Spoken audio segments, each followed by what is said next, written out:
Hay cosas que uno no olvida, por más que lo intente. Hay cosas que se quedan pegadas al alma, como el lodo seco en la suela de la bota.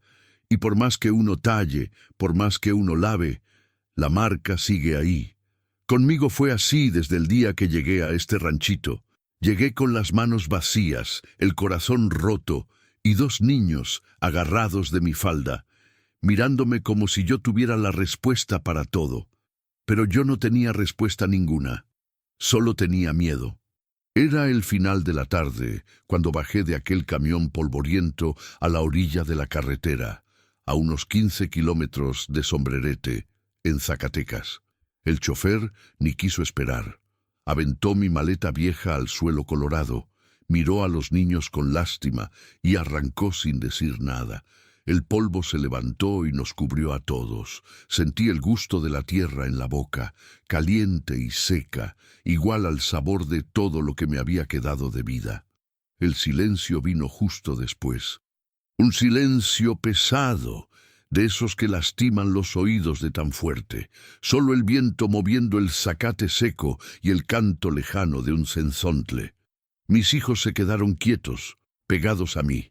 El más grande, David, de 8 años, apretaba la mano de su hermano menor, Samuel, que tenía solo 5. Ninguno de los dos lloraba. Creo que ya ni tenían lágrimas guardadas después de todo lo que habíamos pasado. Agarré la maleta con una mano, la mano de Samuel con la otra, y empecé a caminar. David venía a mi lado, pisando duro el suelo como si quisiera demostrar que era fuerte. El camino de tierra roja seguía recto, con cercas de alambre de púas a los dos lados, pastizal quemado por el sol, y aquel cielo inmenso pesando encima de nosotros. Cada paso levantaba más polvo, cada paso dolía en la espalda, en las piernas, en el pecho. Hacía 3 semanas que mi abuelo había muerto. 3 semanas que recibí la noticia por un papel mal escrito que su vecino mandó por correo. Tu abuelo ya se fue. Está enterrado en el Panteón de San Pancho. El rancho está cerrado. Si quieres, la llave la tengo yo. Así de simple, como si la muerte fuera cosa simple. Mi abuelo era el único que todavía me hablaba después de que mi marido desapareció. Después de que su familia me culpara de todo, me llamara estorbo. Dijera que yo le había dado mala suerte a su hijo. Mi propia madre me cerró la puerta en la cara cuando le pedí ayuda. Tú escogiste a ese hombre, dijo ella, sin siquiera mirar a sus nietos. Ahora te aguantas. Y me aguanté. Me aguanté hasta no tener nada más que aguantar, hasta que la casa donde vivíamos fue tomada por el dueño porque yo no podía pagar la renta, hasta que vendí los últimos muebles para comprarle comida a los niños, hasta quedarme sin suelo donde pisar. Fue ahí cuando me acordé del ranchito del abuelo. Un pedazo de tierra que él había heredado de su padre, allá en los confines de Zacatecas, lejos de todo y de todos. Él vivía solo.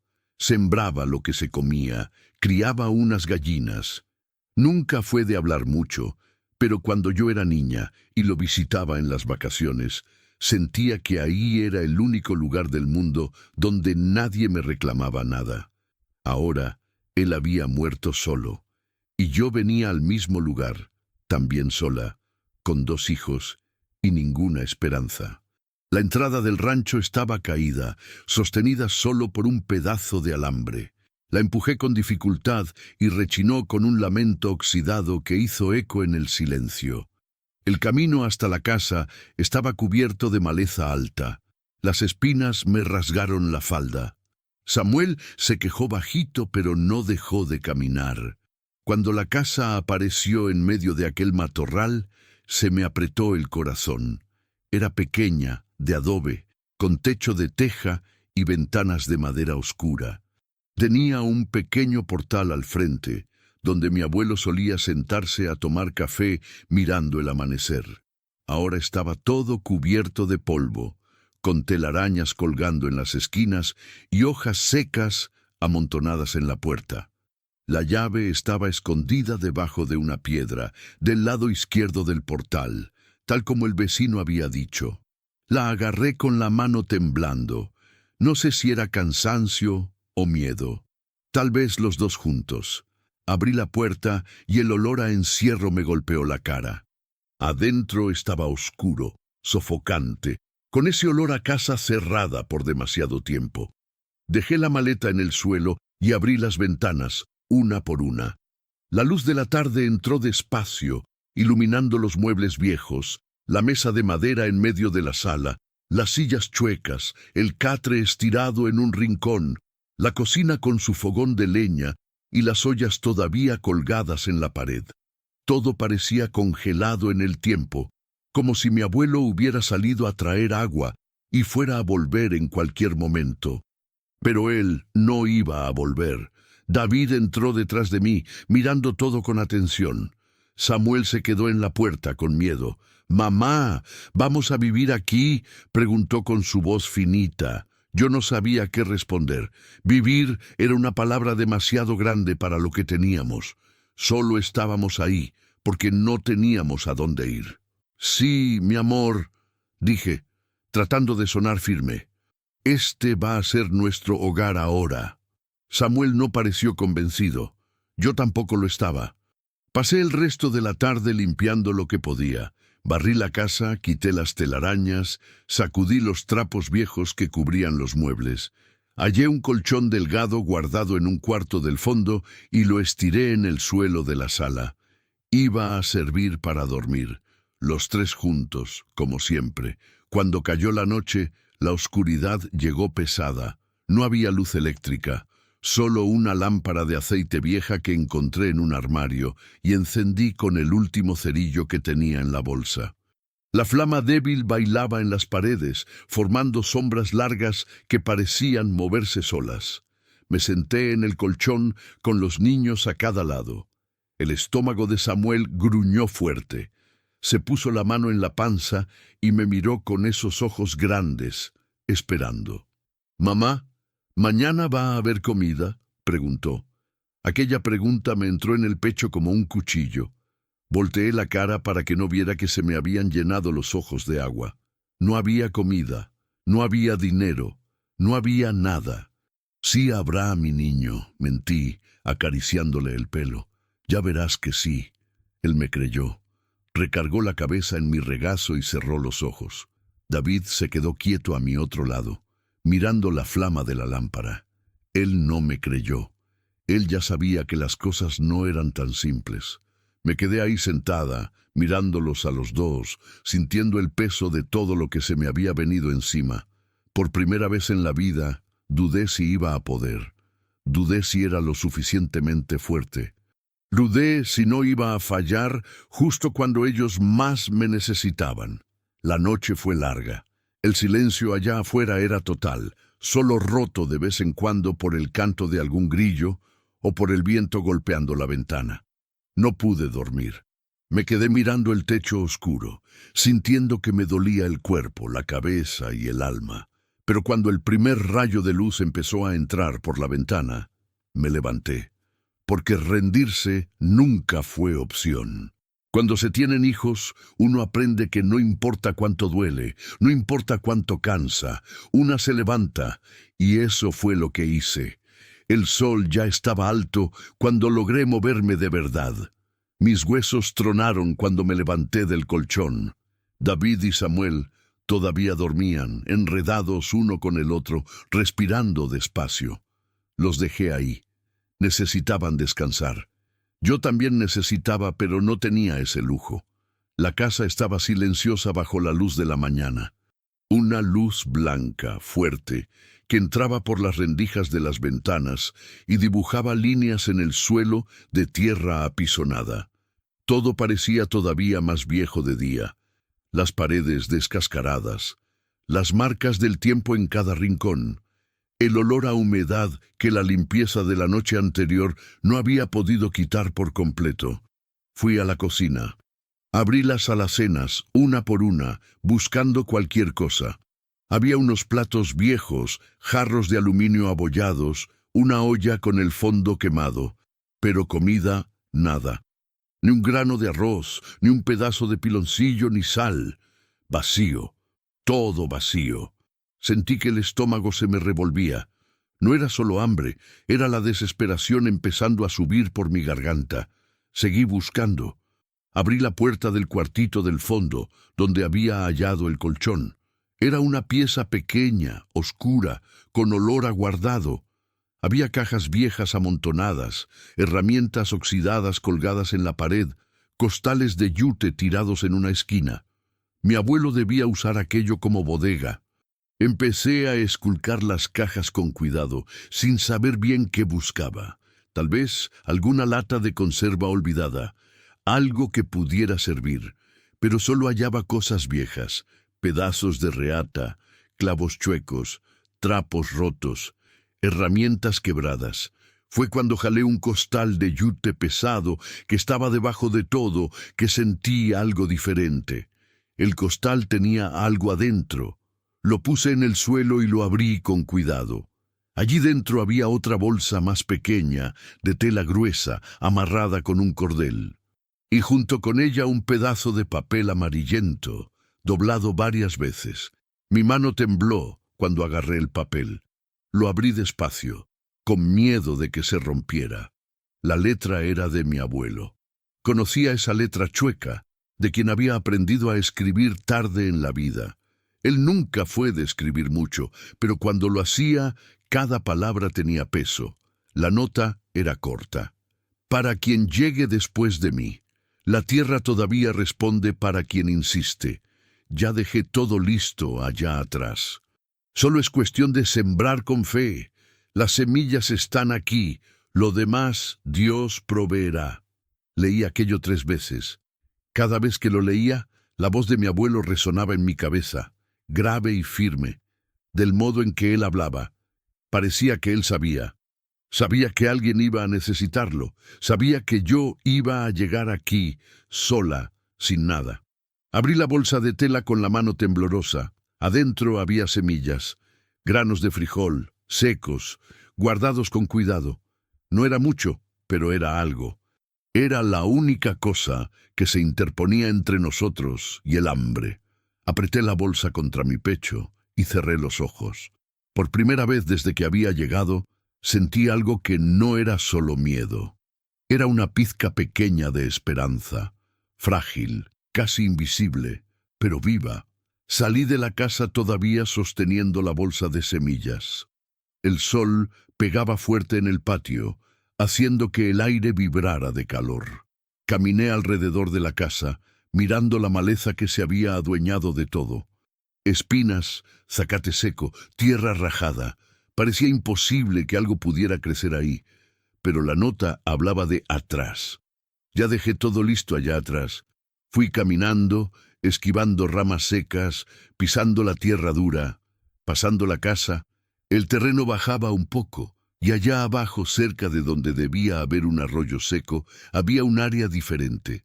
Cuando la vi, me detuve. Era un cuadro para siembra. Cercado con estacas de madera y alambre, la tierra ya estaba barbechada, oscura, todavía húmeda bajo la costra seca de encima. Mi abuelo había preparado aquello antes de morir. Incluso enfermo, incluso débil, había cavado, cercado y dejado todo listo. Para mí. Me arrodillé a la orilla del surco y pasé la mano por la tierra. Estaba suave debajo de la capa seca.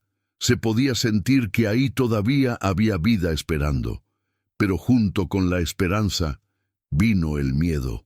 Un miedo frío que me subió por la espalda. Yo nunca había sembrado nada en mi vida. Crecí en la ciudad, viví en casas rentadas, trabajé haciendo limpieza, nunca había puesto la mano en la tierra para hacer crecer algo. No sabía cómo cavar, cómo sembrar, cómo cuidar. No sabía nada.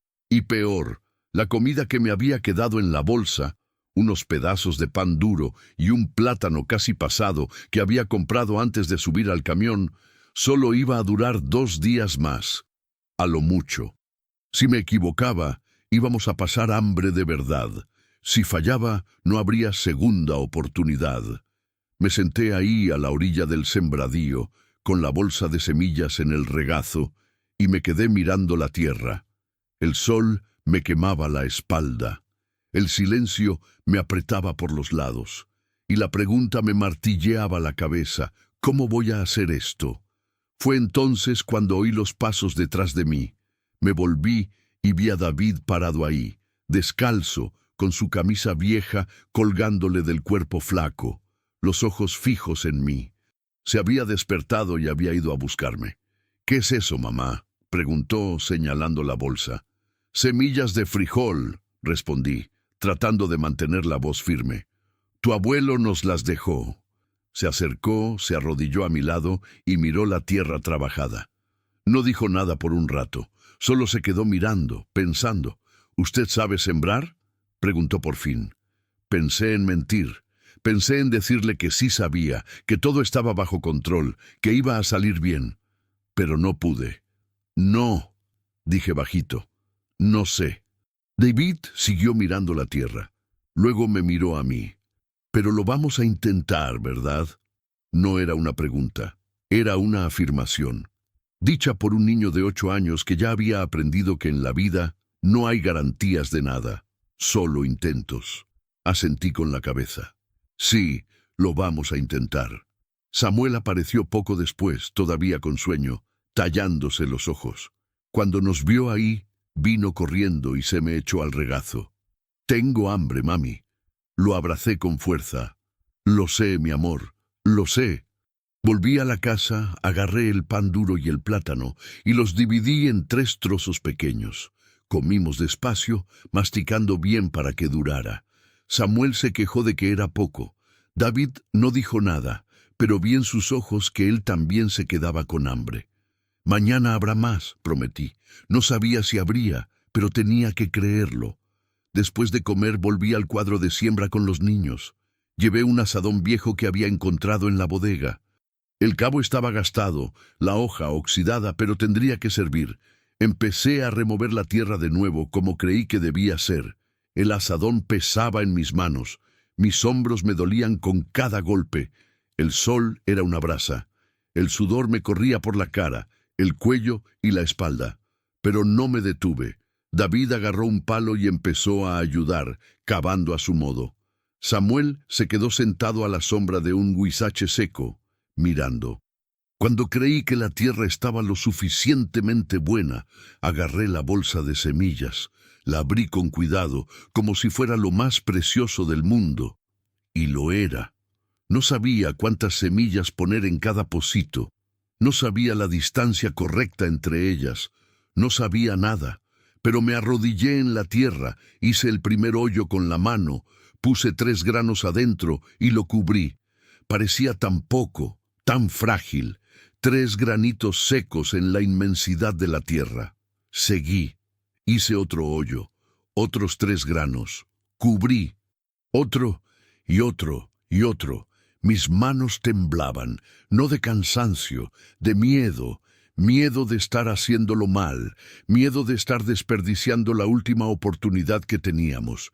Cada semilla que enterraba parecía llevarse un pedazo de mi esperanza, y al mismo tiempo parecía sembrar una esperanza nueva. David trabajó a mi lado todo el tiempo, cavando, ayudando, sin quejarse. Aquel niño se había vuelto adulto sin que yo me diera cuenta. Cargaba un peso que ningún niño debería cargar. Cuando terminamos, el sol ya se estaba ocultando. Todo el cuadro estaba sembrado. Usé casi todas las semillas. Guardé solo un puñadito pequeño, por si las dudas. Me quedé ahí de rodillas, mirando la tierra que acababa de cubrir. No se veía nada, solo tierra. Pero allá abajo, invisible, estaba todo lo que teníamos. Samuel vino y se arrodilló a mi lado. Puso su manita en la tierra, con cuidado. «Crece, frijolito», susurró, como si estuviera hablando con alguien. «Crece pronto. Tenemos mucha hambre». Aquello me rompió el corazón, pero también me hizo darme cuenta de algo. Él estaba hablando con fe, una fe sencilla, de niño, que todavía cree que el mundo puede responder cuando uno le pide algo. Yo había perdido esa fe hacía tiempo, pero viendo a mi hijo allí, arrodillado en la tierra, pidiendo que el frijol creciera, algo dentro de mí empezó a despertar de nuevo. Le pasé la mano por la cabeza. «Va a crecer, mi hijo. Ya verás que sí». Esa noche, acostada en el colchón con los dos durmiendo a mi lado, me quedé mirando al techo oscuro. Afuera, el viento soplaba entre los mezquites, un ruido bajo, constante, como un susurro, y por primera vez desde que habíamos llegado, logré dormir, porque había hecho lo que se podía hacer, había sembrado. Ahora el resto no dependía solo de mí. Los días que siguieron fueron los más difíciles de mi vida. La comida se acabó al segundo día. La última tortilla la dividí en el desayuno, y cuando terminamos no quedó nada más. Samuel miró el plato vacío y preguntó si eso era todo. Le dije que sí, que el almuerzo iba a tardar un poco. Él aceptó, pero vi la confusión en sus ojos. David no preguntó nada. Solo se levantó de la mesa y se salió. Pasé el resto de la mañana buscando comida como fuera. Rebusqué en cada rincón de la casa otra vez. Abrí latas viejas, esculqué cada caja. Encontré un puñado de harina de maíz en el fondo de un saco olvidado detrás de la estufa.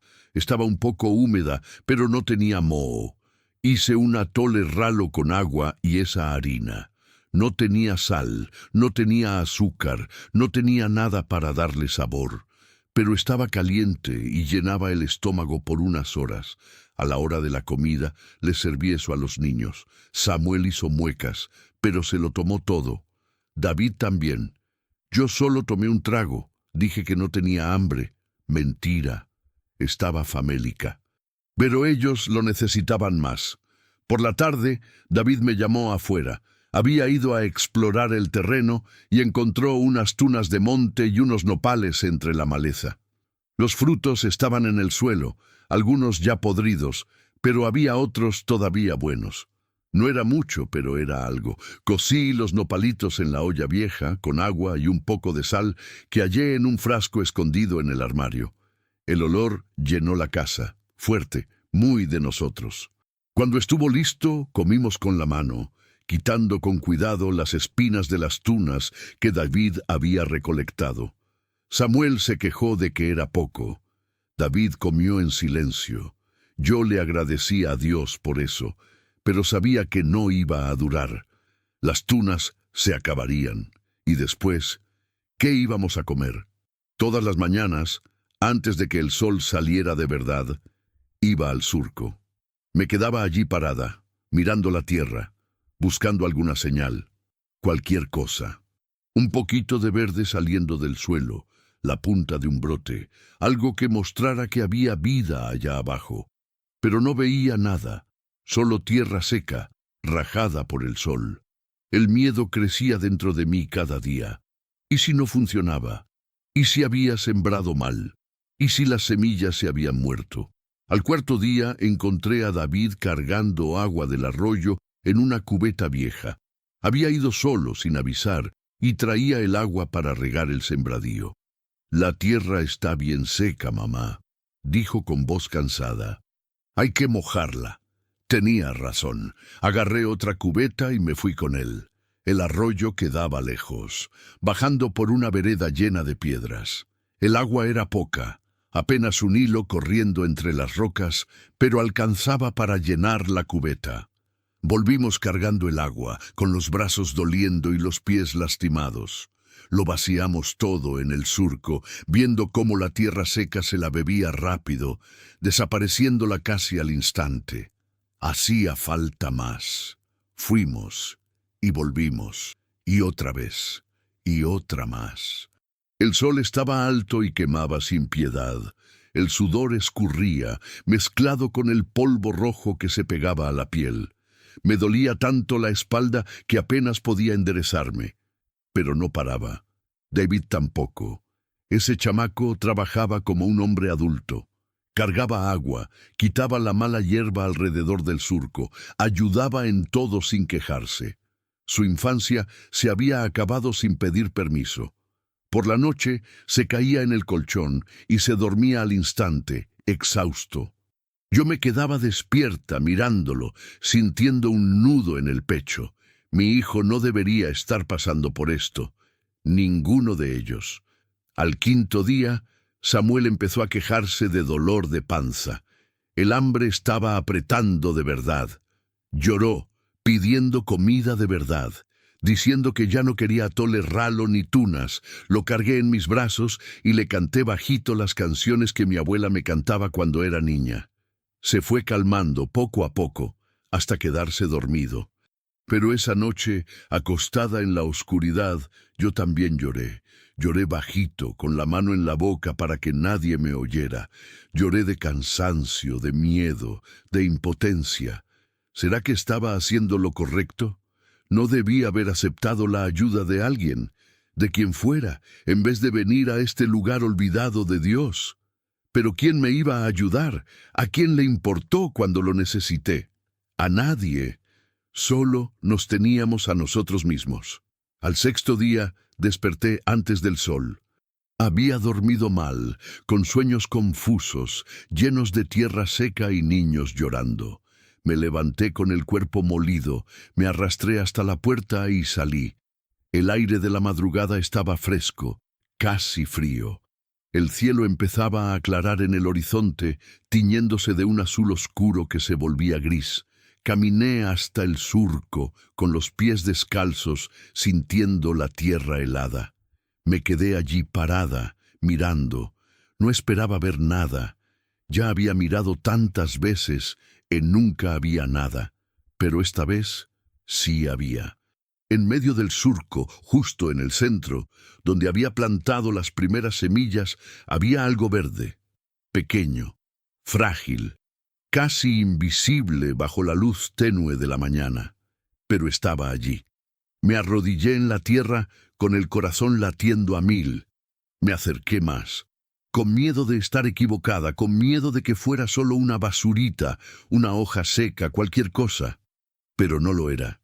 Era un brote de frijol, 2 hojitas minúsculas, verde claro, todavía cerradas, apuntando al cielo. Me tembló la mano cuando estiré el brazo para tocarlo. Pasé el dedo, apenas rozando la hojita, sintiendo la textura suave, delicada. Y fue ahí cuando me quebré. Caí de rodillas en la tierra y lloré. Lloré todo lo que había aguantado desde que llegamos. Lloré de alivio, de gratitud, de una emoción tan grande que no me cabía en el pecho. Ese brote pequeño y frágil era la prueba de que no había fallado por completo. Era la prueba de que todavía había esperanza. Me quedé allí no sé cuánto tiempo, arrodillada, con las manos sucias de barro y la cara empapada de lágrimas. El sol salió y fue subiendo, iluminándolo todo. Los pájaros empezaron a cantar. El mundo seguía girando, y allá abajo, en la tierra, la vida había vuelto a brotar. Cuando me levanté, me limpié la cara con el dorso de la mano y miré el surco otra vez, con más atención. Había más brotes. No era solo uno, había varios, pequeños, salpicados por aquí y por allá, pero vivos. El frijol estaba creciendo. Regresé a la casa casi corriendo. David ya estaba despierto, sentado a la orilla del colchón. En cuanto me vio entrar, se dio cuenta de que algo había pasado. «Ya nació», dije, todavía sin aliento. «El frijol ya nació». Se levantó de un brinco. Salimos los dos y le mostré los brotes. David se arrodilló a mi lado, mirando con atención, como si no lo creyera. «Está chiquito», dijo. «Sí, pero está vivo». Se quedó mirando un rato más, luego se levantó y me miró. «Lo logramos, mamá. No era tan así. No habíamos logrado nada todavía. Solo habíamos sembrado. El frijol todavía tenía que crecer, dar vaina, producir. Pero en ese momento, viendo ese brote frágil, parecía que habíamos ganado una batalla». Samuel despertó poco después y vino a ver también. Cuando le mostré el brote, peló los ojos. «¡Creció!», gritó brincando. Yo pedí que creciera y creció. Se arrodilló en la tierra igual que cuando sembramos, puso su manita cerca del brote, con cuidado de no tocarlo. «Gracias, frijolito», susurró. «Ahora crece más, hazte fuerte». Esa fe suya, simple y pura, me dio más fuerza que cualquier otra cosa. Pasé el resto del día cuidando el surco con un esmero nuevo. Regué la tierra con cuidado, quité las hierbitas que empezaban a asomar. Espanté a una hormiga que intentó subirse a un brote. A cada hora que pasaba, parecía que los brotes estaban un poco más grandes, un poco más fuertes. Sé que era impresión mía, que las plantas no crecen así de rápido, pero yo quería creerlo. Por la tarde, mientras David y Samuel jugaban cerca de la casa, o intentaban jugar porque niño con hambre no juega bien, me quedé sentada a la sombra del mezquite seco, mirando el sembradío. Por primera vez desde que llegué, sentí algo diferente al miedo o al despojo. Sentí esperanza de verdad. No era una esperanza ciega, de esas que te hacen creer que todo se va a resolver solo. Era una esperanza construida, hecha de trabajo, de manos sucias de tierra, de sudor, de intentos. El frijol había brotado. Había nacido de la tierra seca, de la duda, del miedo. Si él pudo, tal vez nosotros también podríamos. Esa noche pudimos comer un poco de harina tostada que David había hallado en un rincón olvidado de la despensa. No era mucho, pero ayudó a engañar al hambre. Antes de dormir, Samuel pidió ir a ver el frijol otra vez. Lo llevé de la mano, bajo la luz débil de la luna llena, que lo aclaraba todo con un brillo plateado. Se quedó mirando los brotes, quieto, serio. «Van a crecer grandes, ¿verdad, mamá?» «Sí, mi hijo». «¿Y vamos a tener comida?» «Sí». Me miró con los ojos brillando bajo la luna. «¿Entonces ya no vamos a tener hambre?» Le apreté la mano con más fuerza. «No, mi amor, ya no». No sabía si era cierto. No sabía si iba a funcionar. Pero necesitaba creerlo. Y esa noche, mirando los brotes frágiles bajo la luna, lo logré. Fue al 9º día cuando apareció el hombre. Yo estaba en el surco, arrancando un hilo de enredadera que empezaba a enredarse en las plantas, cuando oí el ruido del motor. Un sonido grave, de camioneta, viniendo por el camino de tierra. Dejé lo que estaba haciendo y me quedé mirando. No esperaba visitas. Nadie sabía que estábamos aquí, o al menos eso pensaba yo. La camioneta era blanca, cubierta de polvo rojo, de esas de batea alta. Se detuvo cerca de la cerca caída. Apagó el motor y el silencio regresó, pesado. Se abrió la puerta y bajó un hombre alto, con sombrero de tejana, camisa de cuadros y botas. Debía tener unos 50 años, panza prominente, facha de quien está acostumbrado a mandar.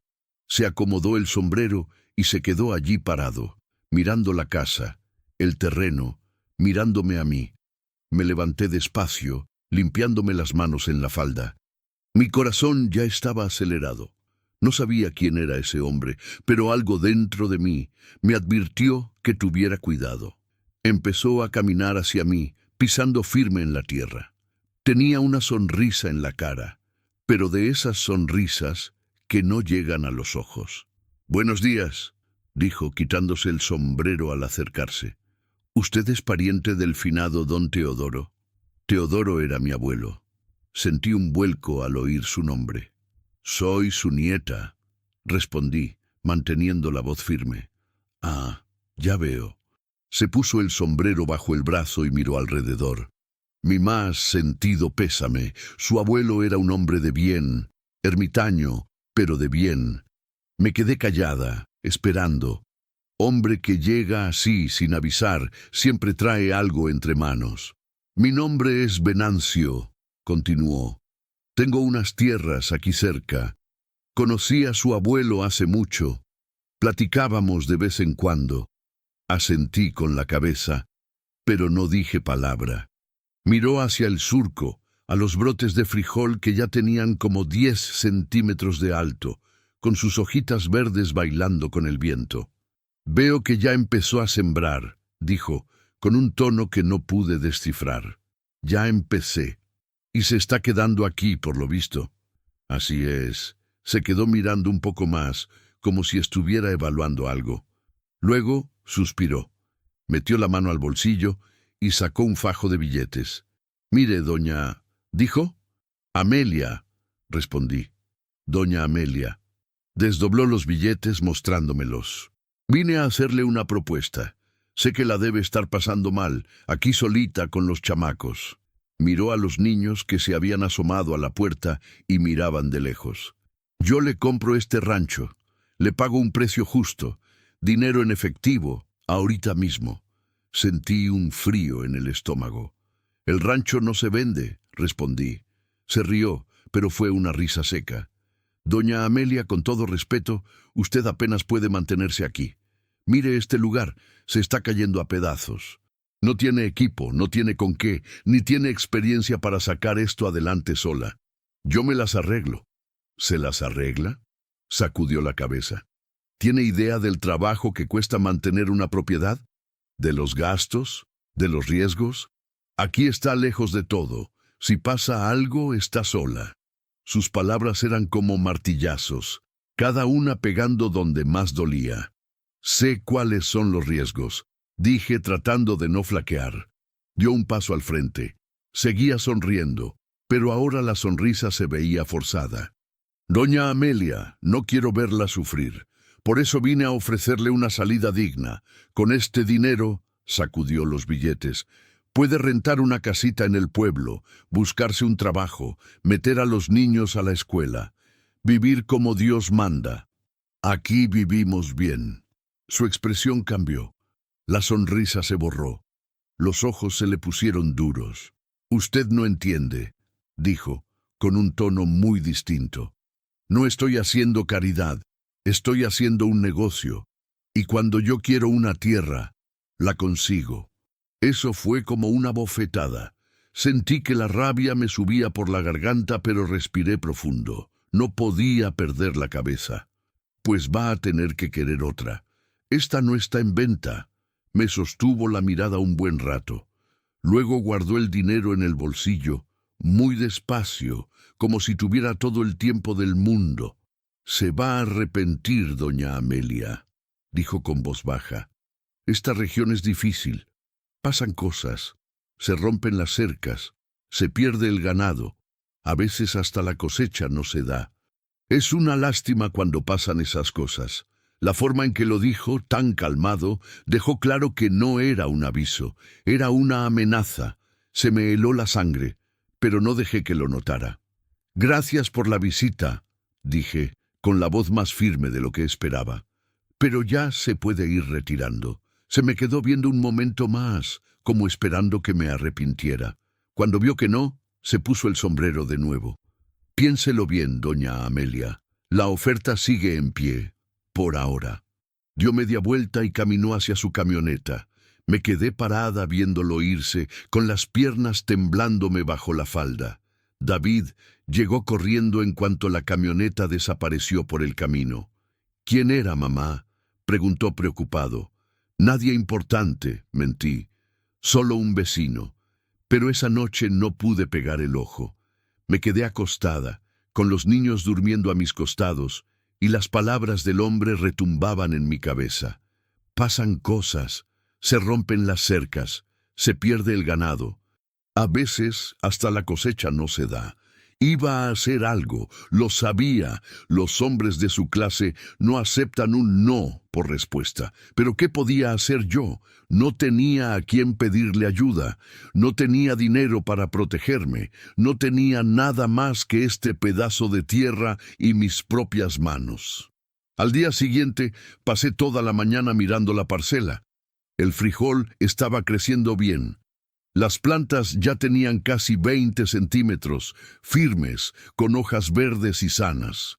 En algunas ya se podían ver las primeras florecitas blancas empezando a asomar. Era bonito de ver.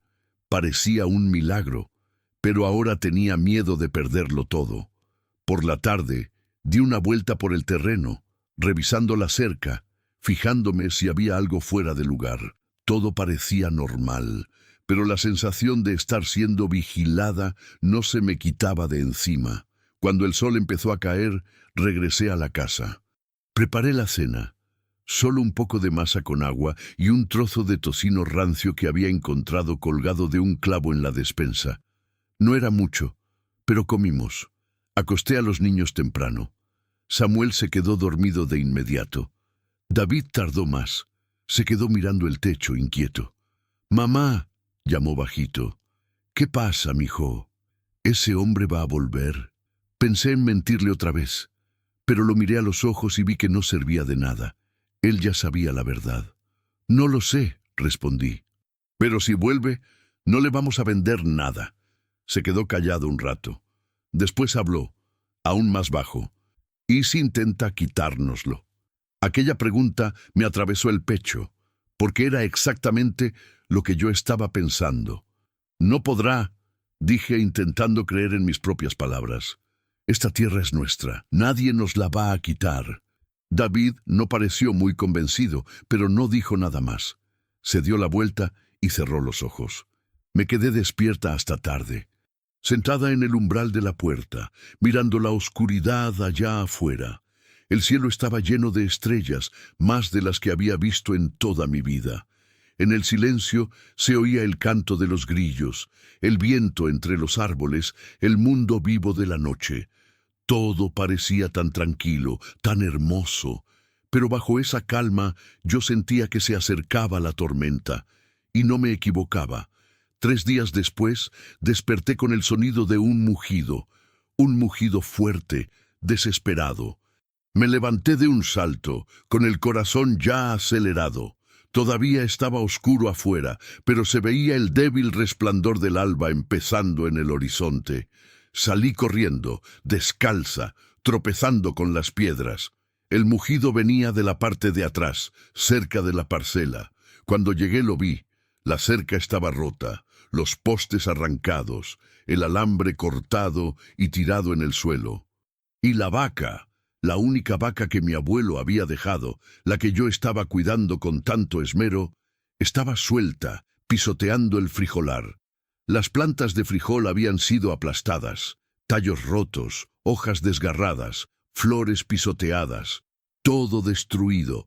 Me quedé paralizada mirando aquello. No podía creerlo, no podía respirar.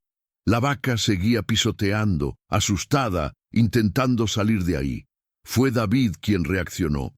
Había venido corriendo detrás de mí y sin pensarlo 2 veces se metió a la parcela y empezó a empujar a la vaca gritando, dándole con una rama para que se saliera. Desperté del shock y lo ayudé. Juntos logramos sacar a la vaca de ahí y llevarla de vuelta al corral improvisado. Cuando regresé a la parcela, caí de rodillas en la tierra. La mitad de la siembra estaba destruida. Tallos quebrados, plantas arrancadas, flores machacadas en el lodo. 3 semanas de trabajo. 3 semanas de esperanza. Pisoteadas. Miré la cerca rota. No había sido un accidente. El alambre no se revienta solo. Los postes no se arrancan solos. Alguien lo había hecho a propósito. Y yo sabía quién. Pero saberlo no cambiaba nada. Me quedé allí, arrodillada en la tierra, viendo la destrucción, sintiendo el peso de todo desplomarse sobre mí otra vez. Fue entonces cuando sentí la mano pequeña de Samuel en mi hombro. Él también había venido, sin que me diera cuenta. Estaba parado a mi lado, mirando la parcela, con los ojos llenos de lágrimas. «¿Se murió el frijol, mamá?», preguntó con la voz temblorosa. Miré las plantas. Algunas habían sobrevivido. No muchas, pero algunas. Dobladas, heridas, pero aún en pie. «No», dije, más para mí misma que para él. No se murió. Y allí, en ese momento, algo cambió dentro de mí. Ya no era miedo lo que sentía. Era coraje. Un coraje limpio, firme, que no te paraliza. Un coraje que te empuja hacia adelante. Pasé el resto de la madrugada en la parcela. No lloré. No me senté a lamentarme. Fui levantando una por una las plantas que aún se podían salvar, enderezando los tallos chuecos, empujando la tierra de vuelta a las raíces expuestas. Mis dedos sangraban por las espinas que había pisado sin ver. Me dolía la espalda de estar encorvada. Pero no paré. David trabajó a mi lado. Reparó la cerca con los postes que aún servían. Amarró el alambre con pedazos de mecate que encontró en la bodega. No estaba fuerte como antes, pero aguantaría por ahora. Samuel se quedó sentado en la orilla, sosteniendo una rama rota de frijol en el regazo, acariciando las hojas marchitas como si pudiera hacerlas revivir. Cuando el sol salió de verdad, iluminándolo todo con esa luz dura y sin piedad, me detuve a mirar el daño con más calma. Había perdido casi la mitad de las plantas. Las que quedaron estaban lastimadas, débiles, pero vivas. Se podía seguir. Iba a cosechar menos de lo que esperaba, pero se podía, siempre y cuando nadie volviera a destruirlo. Regresé a la casa con los niños. Me lavé las manos en la jofaina vieja. El agua se puso roja por la sangre de mis dedos cortados. Preparé un café ralo con los últimos granos tostados que tenía guardados. Bebimos en silencio, sin que nadie dijera nada. Fue David quien rompió el silencio. Fue ese hombre, ¿verdad, mamá? No había cómo negarlo. Creo que sí. ¿Y si vuelve? No lo sé, hijo. Samuel empezó a llorar bajito. No era llanto de niño haciendo berrinche, era llanto de miedo, de cansancio, de no entender por qué las cosas malas no dejaban de pasar. Lo cargué, a pesar de que me dolían los brazos de tanto cargar peso. Lo apreté contra mi pecho, sintiendo su cuerpecito flaco temblando. ¿Nos vamos a ir, mamá?, preguntó entre sollozos. La pregunta se quedó en el aire, pesada, real. ¿Acaso debía hacerlo? ¿No sería mejor aceptar el dinero del hombre, salir de ahí, intentar empezar de nuevo en otro lado? ¿Pero empezar de nuevo dónde? ¿Con qué? El dinero que ofreció no iba a durar mucho. Se acabaría en unos meses y luego estaríamos en la misma situación, solo que sin tierra ninguna. Aquí teníamos suelo, teníamos techo, teníamos una posibilidad. Y más que eso, si me iba ahora, derrotada, ¿qué les iba a enseñar a mis hijos? ¿Que nos rendimos cuando las cosas se ponen difíciles? ¿Que agachamos la cabeza ante el más fuerte? No. Ellos ya habían visto a su madre perder demasiado. Ya la habían visto ser humillada, rechazada, abandonada. Necesitaban verla luchar también. No, dije con voz firme. No nos vamos a ir.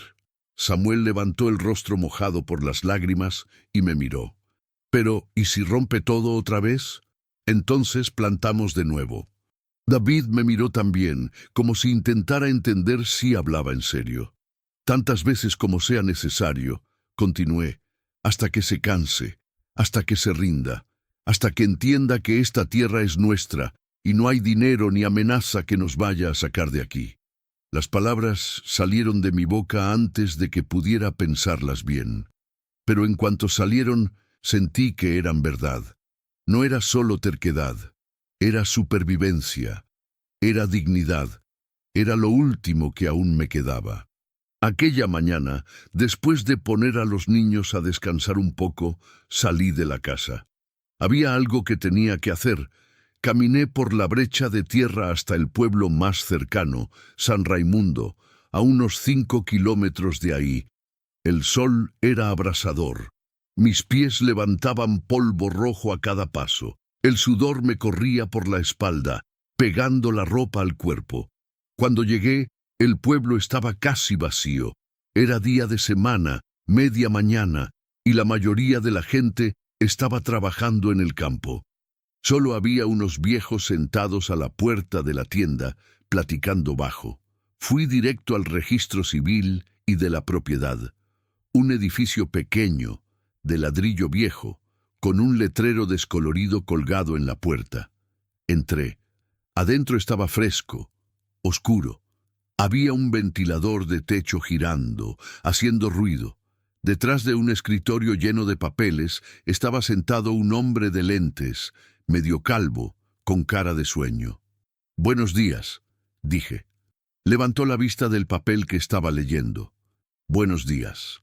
¿Qué se le ofrece?» «Vengo a regularizar una propiedad», arqueó una ceja. «¿Qué propiedad?» «El rancho de mi abuelo, Teodulo Herrera. Murió hace un mes. Yo soy la única heredera». El hombre se me quedó mirando un rato, como midiendo si decía la verdad o no. Después tomó una ficha y empezó a anotar. ¿Trae los documentos? Los traía. Había llevado todo lo que encontré en la casa de mi abuelo, la escritura vieja, amarillenta pero todavía legible, el acta de defunción, mi acta de nacimiento, los documentos de mis hijos. Él tomó todo y lo fue revisando, despacio, leyendo cada línea.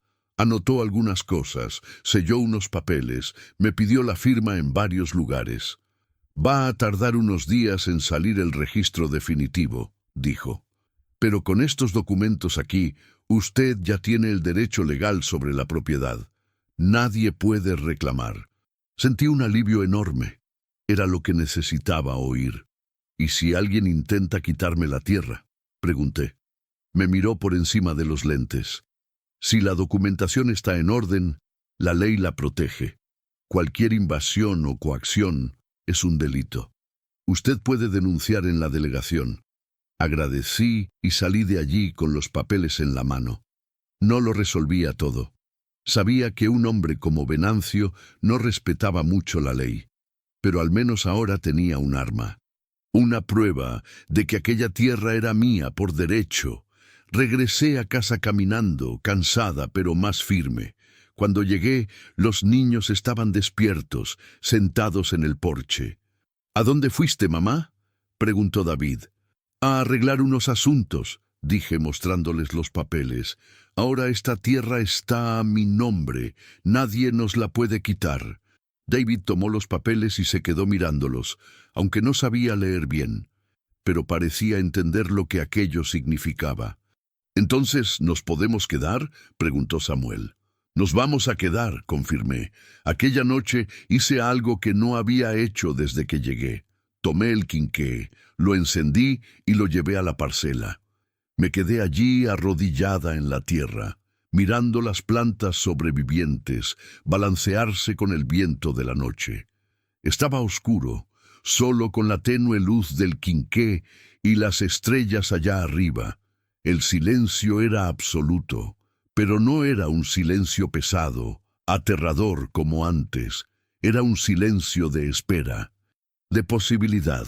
Cerré los ojos y por primera vez en mucho tiempo recé. No pedí milagros, no pedí que fuera fácil, solo pedí fuerza, fuerza para seguir, fuerza para no rendirme, fuerza para proteger a mis hijos y a esta tierra que ahora era todo lo que teníamos.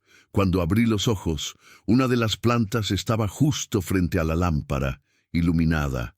Tenía una florecita blanca abriéndose, delicada, pequeña, pero perfecta. Flores significan fruto, fruto significa comida, comida significa vida. Toqué la flor con cuidado, sintiendo la textura suave de los pétalos. «Vas a crecer», le susurré a la planta. «Y yo te voy a proteger, pase lo que pase». Era una promesa, para la planta, para la tierra, para mí misma. Al día siguiente, desperté antes que el sol otra vez. Pero esta vez no fue el miedo lo que me despertó, fue la determinación. Pasé todo el día reforzando la cerca, limpiando la maleza alrededor de la parcela, revisando cada planta. David me ayudó. Trabajamos en silencio codo a codo como un equipo. Por la tarde oí el ruido de un motor otra vez. Mi corazón se aceleró, pero no corrí hacia adentro. No me escondí. Me quedé de pie en medio del patio, de brazos cruzados, esperando. La camioneta blanca apareció en la curva, se detuvo en la entrada. Venancio bajó. Esta vez no traía una sonrisa en la cara. Caminó hasta donde yo estaba, con los ojos fijos en mí. «Vine a ver si la señora cambió de opinión», dijo. «No he cambiado. Doña Amalia», suspiró como si estuviera tratando con una niña terca. «Se lo advertí. Le advertí que cosas malas pueden pasar. La cerca se rompió. La siembra fue pisoteada. Y va a seguir pasando. Yo sé que fue usted», dije, sosteniéndole la mirada. No lo negó. Solo se encogió de hombros. «No tiene cómo probarlo». «No necesito probarlo. Lo sé. ¿Y qué va a hacer? ¿Denunciarme?». Se rió. «Doña, Aquí a nadie le importa. Yo tengo amigos en la delegación, en el registro, en todos lados. Usted no tiene a nadie. Sí que tengo, respondí. Tengo a mis hijos, tengo esta tierra, y tengo la ley de mi lado. Saqué los papeles del bolsillo de mi falda y se los mostré. La tierra está registrada a mi nombre. Documentación toda en regla. Si usted intenta quitármela, ¿es un delito? Su expresión cambió. Me arrebató los papeles de la mano y los leyó. Los leyó otra vez. Después arrugó los papeles y los tiró al suelo. «El papel no vale nada aquí», dijo con voz baja y peligrosa. «Ya lo va a aprender». Se dio la vuelta y empezó a caminar de regreso a su camioneta. Cuando estaba casi por llegar a la entrada, se detuvo y miró hacia atrás. «Última oportunidad, doña Amalia. ¿Vende o no vende?» Respiré profundo. Sentí el corazón latiendo fuerte en mi pecho, pero mi voz salió firme. «No vendo». Se me quedó mirando un rato más. Luego se subió a la camioneta, dio un portazo y arrancó, levantando una nube de polvo. Me quedé allí parada, viéndolo irse, con las rodillas temblándome. David salió de la casa, lo había oído todo. «¿Y ahora qué, mamá?» Recogí los papeles arrugados del suelo, los alicé con cuidado y los guardé de nuevo en mi bolsillo. «Ahora plantamos», dije, «y protegemos lo que es nuestro». No sabía qué iba a hacer Venancio. No sabía si iba a volver, si lo intentaría de nuevo, si empeoraría las cosas. Pero sabía una cosa: no me iba a rendir. Esta vez no. Aquella noche me senté con los niños y les conté historias de mi abuelo, de cómo había llegado a esta tierra de joven, solo, y lo había levantado todo desde cero, de cómo nunca se rindió, ni cuando todo parecía imposible. Él nos dejó esta tierra, dije, y lo vamos a honrar, cuidándola, protegiéndola. Samuel me miró con esos ojos grandes. «¿Aunque tengamos miedo?» «Especialmente con miedo», respondí. «La valentía no es no tener miedo, mijo. Es tener miedo y seguir adelante de todos modos». David asintió. Serio. Aquel niño estaba aprendiendo cosas que un niño no debería tener que aprender, pero la vida no te pregunta si estás listo. Antes de dormir, salí una vez más a mirar la parcela. La luna llena lo iluminaba todo. Las plantas proyectaban su sombra en la tierra. Las flores habían aumentado. Pequeñas vainas ya empezaban a aparecer en algunas. La vida insistiendo, creciendo, a pesar de todo, igual que nosotros.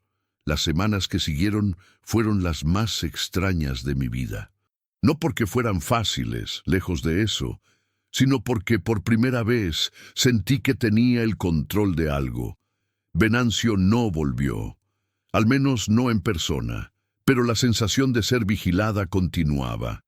A veces, de madrugada, oía el ruido de un motor pasando despacio por el camino. Otras veces encontraba huellas de botas cerca de la cerca, por fuera, como si alguien se hubiera quedado allí parado, solo mirando. Pero nada volvió a ser destruido. Tal vez se había dado cuenta de que yo no iba a ceder. Tal vez tenía otras tierras en la mira. O tal vez solo estaba esperando el momento adecuado. No importaba. Yo seguía adelante. Cada día me despertaba antes de que saliera el sol e iba directo a la parcela. Revisaba cada planta, quitaba la mala hierba, las regaba con el agua que David y Samuel cargábamos desde el arroyo. Mis manos se llenaron de callos, de cortes y rasguños. Me dolía tanto la espalda que algunas noches apenas podía acostarme. Pero no me detuve. Las plantas fueron creciendo. Lento, pero crecían. Las vainas se fueron hinchando, pasando de ser pequeñas y verdes a estar rechonchas y llenas. Se sentía su peso cuando les pasaba la mano.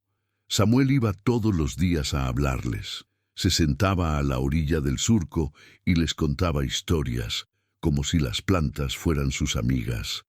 A David le parecía una tontería al principio, pero con el tiempo empezó a hacer lo mismo.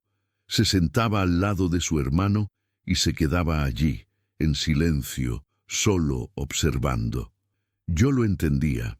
Aquellas plantas eran más que comida, eran esperanza física, algo que podíamos ver, tocar, cuidar, algo que respondía a nuestro trabajo. Mientras tanto, el hambre seguía apretando. Las tunas se habían acabado, la masa se había terminado. Solo quedaba agua y de vez en cuando alguna fruta silvestre que David encontraba en el monte. Hubo días en que no comimos nada. Solo bebimos agua y nos fuimos a dormir con las tripas chillando. Samuel lloraba bajito algunas noches. David se quedaba callado, pero yo veía en sus ojos el mismo dolor, y yo acostada entre los dos, sentía el peso de la culpa aplastando mi pecho. ¿Estaría haciendo lo correcto? ¿No estaría siendo egoísta, terca, haciendo que mis hijos pasaran hambre por puro orgullo? Pero cada vez que venía esa duda, miraba por la ventana, veía la luna iluminando la parcela allá afuera y recordaba las vainas creciendo. Un poco más, solo un poco más. Fue una mañana de cielo gris, con olor a lluvia en el aire cuando sucedió. Estaba en la parcela, como siempre, cuando me detuve frente a una de las plantas más grandes. La vaina estaba grande, hinchada, con la cáscara ya empezando a amarillear en las puntas. La toqué con cuidado. Estaba firme, pesada, madura. Mi corazón se aceleró. Tomé la vaina y la abrí con los dedos temblorosos. Allá adentro, alineados perfectamente, había 6 granos de frijol. Grandes, morados, perfectos. Frijoles de verdad. Me quedé mirando aquello sin poder creerlo. Después miré el resto de la parcela. Había otras vainas listas. No muchas. Habíamos perdido la mitad de la siembra, y lo que quedó había sufrido. Pero había suficiente. «¡David! ¡Samuel!», grité con la voz saliendo quebrada. Vinieron corriendo, asustados, pensando que algo malo había pasado. Cuando se acercaron, les mostré la vaina abierta en mi mano. «Ya está», dije con la voz temblorosa. «El frijol ya está listo». Samuel abrió mucho los ojos, tomó un grano de mi mano y lo miró como si fuera una piedra preciosa. «¿Ya podemos comer?». Me reí. Por primera vez en semanas me reí de verdad. «Sí, mijo, ya podemos comer». Pasamos toda la mañana cosechando. Íbamos de planta en planta, cortando las vainas maduras, poniéndolas en una cubeta vieja. Cada vaina que caía en la cubeta hacía un ruidito seco, bonito de escuchar. Cuando terminamos, la cubeta estaba casi a la mitad. No era una gran cosecha, pero para nosotros parecía un tesoro. Los llevamos a la casa y me senté en el suelo de la cocina con los niños, desvainando una por una. Los granos iban cayendo en la olla, haciendo ese sonido tan rico. Samuel se reía cada vez que abría una vaina llena. Cuando terminamos de limpiar todo, miré la olla. Había frijoles suficientes para varias comidas. No para semanas, pero sí para quitar el hambre que nos estaba devorando por dentro. Lavé los granos con cuidado, los puse a remojar y luego los puse a cocer en el fogón de leña. El olor empezó a subir, llenando la casa. Un olor a comida de verdad, de sustento, de vida. Los niños se quedaron sentados frente al fogón, mirando la olla, esperando. No podían quitarle los ojos de encima. Cuando los frijoles estuvieron listos, quité la tapa de la olla. El vapor subió, caliente y fragante. Tomé la cuchara de madera y moví. Los granos estaban suaves, perfectos, brillando en el caldo espeso. Serví 2 platos, uno para David, otro para Samuel. Solo frijoles de la olla, sin arroz, sin tortillas, sin nada, pero era comida de verdad. Comieron despacio, saboreando cada cucharada, como si fuera lo más rico del mundo. Y tal vez lo era, no por la comida en sí, sino por lo que representaba. Me senté con ellos y comí también. El sabor era sencillo, pero perfecto. Sentí el frijol bajar caliente por mi garganta, llenar el estómago vacío, esparcir calor por todo el cuerpo. Cerré los ojos y respiré profundo. Lo habíamos logrado, habíamos sembrado, habíamos cuidado, habíamos protegido y habíamos cosechado. Esa noche, por primera vez desde que llegamos allí, los tres nos fuimos a dormir sin hambre, con la panza llena, el cuerpo descansado y el corazón más ligero.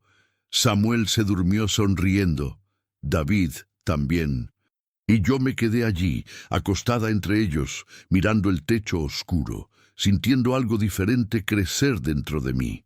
No era solo alivio, era orgullo, orgullo de haber resistido, de no haberme rendido, de haber demostrado a mí misma, a mis hijos, al mundo, que era posible.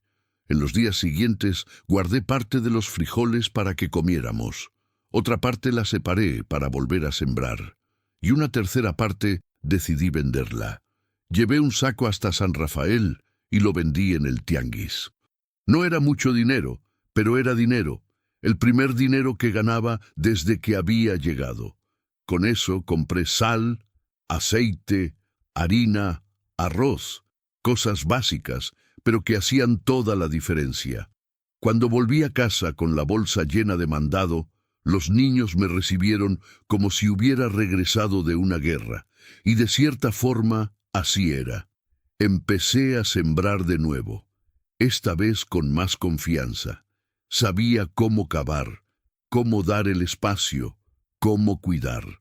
La tierra respondía mejor ahora, como si también hubiera aprendido a confiar en mí. Las lluvias empezaron a llegar.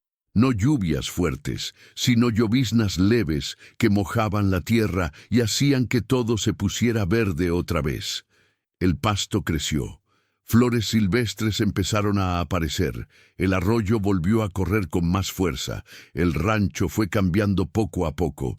Dejó de ser un lugar abandonado y se convirtió en un lugar vivo. Compré gallinas con el dinero de la segunda venta de frijol. Picoteaban por el patio, ponían huevos, llenaban el lugar de ruido y movimiento. Arreglé el techo que tenía goteras. Pinté la puerta del frente, planté flores en el arriate cerca de la ventana solo porque quise, solo porque era bonito. Los niños cambiaron también. Samuel volvió a sonreír más, a jugar, a ser niño. David siguió serio, demasiado maduro para su edad, pero vi en sus ojos algo que no veía antes. Esperanza. Venancio nunca más apareció. Supe después, por un vecino, que se había metido en problemas con otro hacendado más grande que él y terminó vendiendo sus propias tierras. Se mudó a otra región. No sentí lástima, no sentí rabia, solo sentí alivio de que aquel capítulo hubiera terminado. Los meses fueron pasando. La producción aumentó. Sembré otras cosas. Maíz, calabaza, camote. La tierra respondía bien, generosa, como si hubiera esperado por tanto tiempo a alguien que la cuidara de verdad. Hice amistad con los vecinos, gente sencilla, trabajadora, que respetaba a quien se esforzaba. Cambiábamos jornales, intercambiábamos semillas, compartíamos pláticas. Dejé de ser la mujer abandonada que había llegado sin nada. Pasé a ser Amalia, la que sacaba adelante el rancho sola, la que no se rindió.